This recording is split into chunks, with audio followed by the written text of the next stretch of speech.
Hi friends, welcome to Kadam Study Center. So in this video, we will going to discuss the syllabus and marking scheme of Maha MCA CET.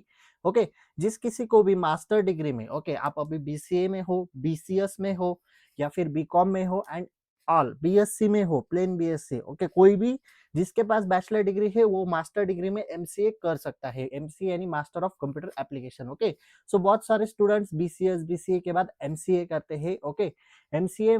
MCA में admission लेने के लिए आपको बहुत सारे colleges CET conduct करते हैं. यानी जैसे हमारी 12th स्टैंडर्ड के बाद सीईटी होती है, देखो पीसीएम पीसीबी की इंजीनियरिंग के लिए सीईटी होती है, वैसे एमसीए के लिए मास्टर डिग्री के लिए आपको सीईटी एंट्रेंस एग्जाम एग्जाम देनी जरूरी होती है, जो कि मार्च में होती है हर एक साल में. मार्च या फिर अप्रैल में जब उसके फॉर्म्स आते हैं, डेट्स आते हैं, तब आपको पता चल जाएगा. तो जो भी अभी आप जब लास्ट ईयर में हो या फिर सेकंड ईयर में हो या फिर थर्ड ईयर में हो, आप एमसीए सीईटी की प्रिपरेशन स्टार्ट कर सकते हैं. उससे पहले आपको सिलेबस, मार्किंग स्कीम सब पता होना चाहिए. तो ये वीडियो उन बच्चों के लिए स्पेशली जो अभी लास्ट ईयर में है, टीवाई में है, थर्ड ईयर में है, जिनको अभी सीईटी देनी है. यानी थर्ड ईयर में जाने वाले हो अभी आप जून में. आपका एसवाई अभी कंप्लीट हुआ है, तो आपको सीईटी एग्जाम देनी पड़ेगी अगर आपको एमसीए करना है तो. तो आप मार्च 2027, अभी 2026 चल रहा है, आप 2027 में सीईटी दोगे मार्च में. मार्च 2027. तो आपको उसके लिए सिलेबस एंड मार्किंग स्कीम पता होनी चाहिए. तो ये वीडियो आपके लिए है. तो देखो एग्जाम पैटर्न कैसा होता है एमसीए सीईटी का एग्जाम पैटर्न. देखो एग्जाम जो होती है आपकी ऑनलाइन मोड पे होती है, यानी कंप्यूटर बेस्ड सीबीटी है. देन 100 क्वेश्चंस होते हैं टोटल एंड मार्क्स से 200. 100 क्वेश्चंस एंड 200 मार्क्स है, तो आप समझ गए होंगे एक क्वेश्चन के लिए 2 मार्क्स है. ड्यूरेशन है आपके पास 90 मिनट्स, यानी 1 आवर 30 मिनट्स है आपके पास. यानी 1.5 घंटा है आपके पास. तो 90 मिनट्स में आपको 100 क्वेश्चन सॉल्व करने हैं. निगेटिव मार्किंग नहीं है. कोई भी निगेटिव मार्किंग नहीं है. नेक्स्ट सब्जेक्ट वाइज अभी मार्किंग देखते हैं कौन कौन से सब्जेक्ट्स के ऊपर क्वेश्चन पूछे जाते हैं. तो मैथमेटिक्स एंड स्टैटिस्टिक के ऊपर 30 क्वेश्चंस होते हैं 60 मार्क्स के लिए. लॉजिकल एंड एब्स्ट्रैक्ट रीजनिंग के ऊपर 30 क्वेश्चंस होते हैं 60 मार्क्स के लिए. English comprehension and verbal ability के ऊपर 20 क्वेश्चंस होते हैं 40 मार्क्स के लिए. एंड जो कंप्यूटर के कॉन्सेप्ट्स होते हैं उसके ऊपर 20 क्वेश्चंस होते हैं 40 मार्क्स के लिए. सो ये 4 सब्जेक्ट्स के ऊपर क्वेश्चन पूछे जाते हैं, 4 सेक्शंस होते हैं. इन शॉर्ट एवरी क्वेश्चन, हर एक क्वेश्चन को 2 मार्क्स होते हैं. 100 क्वेश्चन 200 मार्क्स. तो चलो डिटेल में सिलेबस देखते हैं कि किस सब्जेक्ट में कौन से टॉपिक आते हैं, कुछ टॉपिक से रिलेटेड क्वेश्चन आते हैं एंड ऑल. सो देखो डिटेल सिलेबस देखो. सबसे पहला सेक्शन होता है आपका मैथमेटिक्स एंड स्टैटिस्टिक, जिसके अंदर 30 क्वेश्चंस होते हैं 60 मार्क्स के लिए. तो मैथ्स ही बहुत सारे बच्चों को हार्ड लगता है. सो देखो मैथमेटिक्स में अलजेब्रा पहला टॉपिक होता है. अलजेब्रा के ऊपर फिर रियल नंबर्स, रैशनल नंबर्स के ऊपर क्वेश्चन आ सकते हैं.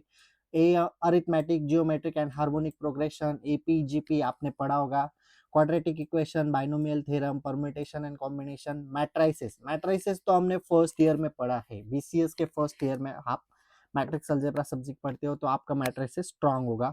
उसके बाद ज्योमेट्री होता है मैथ्स में. ज्योमेट्री में straight line, circle, conic sections. Then calculus में डिफरेंशिएशन, इंटीग्रेशन. देन ट्रिग्नोमेट्री में trigonometric equation. Then probability and statistic and then arithmetic and mensuration.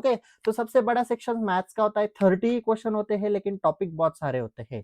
तो अभी आप बोलोगे मैथ्स का स्टडी कहाँ से करें. तो मैथ्स का स्टडी आपका जो 11th एंड 12th का मैथ्स है, आप वो भी स्टडी करते हो तो भी आपका ये मैथ्स कवर होता है, क्योंकि वही सारे टॉपिक्स है, उसके ऊपर के कोई भी टॉपिक नहीं है. देन सेकंड सेक्शन होता है आपका लॉजिकल एंड एब्स्ट्रैक्ट रीजनिंग. उसके लिए भी 30 क्वेश्चन 60 मार्क्स के लिए होते हैं. तो लॉजिकल एंड रीजनिंग में क्या है, आपको लॉजिक लगाना है, आपका दिमाग चलाना है, क्वेश्चन सॉल्व करना है. उसके अंदर आपके number series, letter series, mix series. Then coding and decoding यानी हम इस वर्ड को उस तरह से लिखते हैं सिंबल्स में, तो उस वर्ड को कैसे लिखोगे, ऐसे question. Then blood relation, directions, sitting arrangement, puzzles, यानी टोटली लॉजिकल बेस्ड क्वेश्चन होते हैं, वो आप सॉल्व कर सकते हो. प्रीवियस ईयर क्वेश्चन पेपर देख के आप कर सकते हो प्रैक्टिस, या फिर बुक भी आप ऑनलाइन ले सकते हो. ऑनलाइन ऑफलाइन एमसीए पीवाईक्यूज का बुक ले लो, MCA CET PYQs and all. Then English के अंदर आपका थोड़ा बहुत ग्रामर होता है, वोकैबुलरी होती है, सेंटेंस इंप्रूवमेंट होते हैं, sentence improvement and correction. Like sentence jumble करके दिया होता है, उल्टा सेंटेंस होता है, उसे आपको करेक्ट वे में लिखना होता है इस तरह से। ओके, एमसीक्यू होते हैं, MCQ choice. Okay, then idiom, phrases, okay, antonyms, synonyms, okay, opposite word and all. Okay, next है last section computer section, computer concept के ऊपर है सेक्शन 4, जिसके लिए 20 क्वेश्चन है 40 मार्क्स के लिए। ओके, तो इसके अंदर आता है कंप्यूटर बेसिक्स, लाइक सीपीयू का फुल फॉर्म, ऐसे भी क्वेश्चन आते हैं, रैम का फुल फॉर्म, ऐसे भी क्वेश्चन आते हैं। ओके, देन नंबर सिस्टम, अभी हमने इलेक्ट्रॉनिक्स में पढ़ा है, जो बीसीएस के स्टूडेंट है या फिर बीसीए के स्टूडेंट है उन्होंने पढ़ा होगा बाइनरी डेसिमल, हेक्साडेसिमल, ये कन्वर्जन। देन लॉजिक गेट भी हमने पढ़े हैं, ट्रुथ टेबल भी पढ़ा है। Then data representation, data types आपको पूछे जा सकते हैं, वेरिएबल, कांस्टेंट, ये सब हमने लैंग्वेजेस में पढ़ा है। अल्गोरिदम एंड फ्लो चार्ट्स के बारे में आपको पूछा जाता है। बेसिक ऑफ सी प्रोग्रामिंग, तो सी प्रोग्रामिंग में स्ट्रक्चर क्या होता है, लूप क्या होता है, एरे क्या होता है, फंक्शन क्या होते हैं, उसके ऊपर क्वेश्चन होते हैं। High level languages and compilers के ऊपर क्वेश्चन होते हैं। देन ओएस के ऊपर क्वेश्चन होते हैं, ऑपरेटिंग सिस्टम एंड डीबीएमएस, अभी जो सेकंड ईयर में आने वाले हैं या फिर जिनका सेकंड ईयर एंड हुआ है बीसीएस के स्टूडेंट्स का। ओके, तो उनको डीबीएमएस के बारे में बहुत सारा नॉलेज होगा। ओके, देन ओएस कंसेप्ट के ऊपर क्वेश्चन होते हैं। डीबीएमएस में RDBMS, DBMS, normalisation, 1NF, 3NF, ये सब हमने पढ़ा है। SQL basic, queries and joint, ये सब हमें पता है। देन डेटा स्ट्रक्चर भी हमें पता है, arrays, link list, stack, queues, tree, इसके ऊपर क्वेश्चन होते हैं। यानी जो कंप्यूटर सेक्शन है ये कंप्लीटली आपका first year, second year, third year का बीसीएस और बीसीए के जो स्टूडेंट है, जो कंप्यूटर के बारे में जब पढ़ते हैं, डीएस, डीबीएमएस, ऑपरेटिंग सिस्टम, जो सब्जेक्ट पढ़ रहे हैं उसके ऊपर ही क्वेश्चन सीईटी में पूछे जाते हैं कंप्यूटर सेक्शन में। Okay, then network and software engineering, computer network, internet basic, software development, ये एसडीएलसी मॉडल्स, टेस्टिंग टाइप्स, ये सब हमने इसमें पढ़ा है सॉफ्टवेयर इंजीनियरिंग इस सब्जेक्ट में। ओके, देन ये होते हैं आपके 4 सेक्शंस। ओके, 4 सेक्शन के मैंने मार्किंग बता दिए, 30 क्वेश्चन मैथ्स के, 30 क्वेश्चन लॉजिकल रीजनिंग के, इंग्लिश के 20 क्वेश्चन एंड कंप्यूटर कंसेप्ट के 20 question, 30 30 60, 20 20 40, 60 plus 40 total 100 questions and marks होते हैं 200 मार्क्स। ओके, 90 मिनट्स होते हैं आपके लिए, यानी 1 आवर 30 मिनट्स का आपका पेपर होता है, उसके अंदर आपको 100 क्वेश्चन सॉल्व करने हैं। ओके, सो यहाँ पे मैंने एक इंपॉर्टेंट नोट देके रखी है। नोट क्या कहती है, देखो, सिलेबस किसके ऊपर बेस है, स्टैंडर्ड अंडर ग्रेजुएट लेवल, यानी बीएससी, बीसीए, बीकॉम, आप जो भी कर रहे हो, BSc computer science, BCA, BCom, उसके ऊपर आपका सिलेबस डिपेंड, यानी उस लेवल का ही सिलेबस है।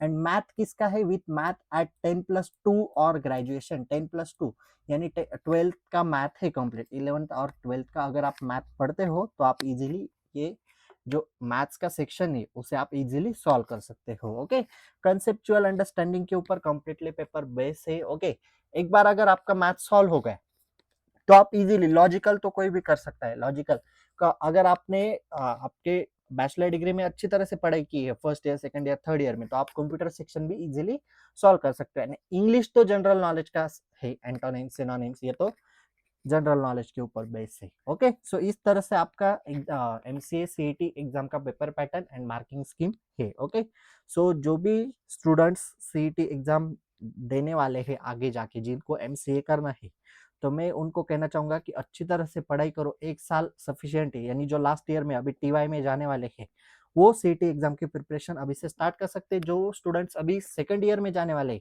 उनके लिए तो बोनस पॉइंट है, उनके लिए अभी 2 साल बचे, तो आप 2 साल धीरे धीरे प्रिपरेशन करो। मैथ्स ही बहुत सारे बच्चों को हार जाता है, क्योंकि मैथ्स टोटली 11+12 का है और अभी आप 11th 12th का मैथ्स भूल चुके होंगे क्योंकि बहुत दिन हो गए। ओके, तो अच्छी तरह से पढ़ाई करो। एंड स्कोरिंग की बात अगर करें तो आपको 90 to 99 परसेंटाइल, ओके, टारगेट तो 95 प्लस परसेंटाइल का ही रखो। तो उसके लिए मार्क्स लगते हैं 160 प्लस मार्क्स, 160 प्लस मार्क्स आपको चाहिए आउट ऑफ 200। ओके, तब आपका स्कोर जाता है 97 98 परसेंटाइल। ओके, क्योंकि जो टॉप कॉलेजेस होते हैं उनके लिए 99 परसेंटाइल, 98 परसेंटाइल ऐसा कट ऑफ होता है। Okay, so if you have any doubt regarding this video, please ask in comment section or you can DM me on Instagram. Okay, so that's it for today. Till then, tata, bye bye.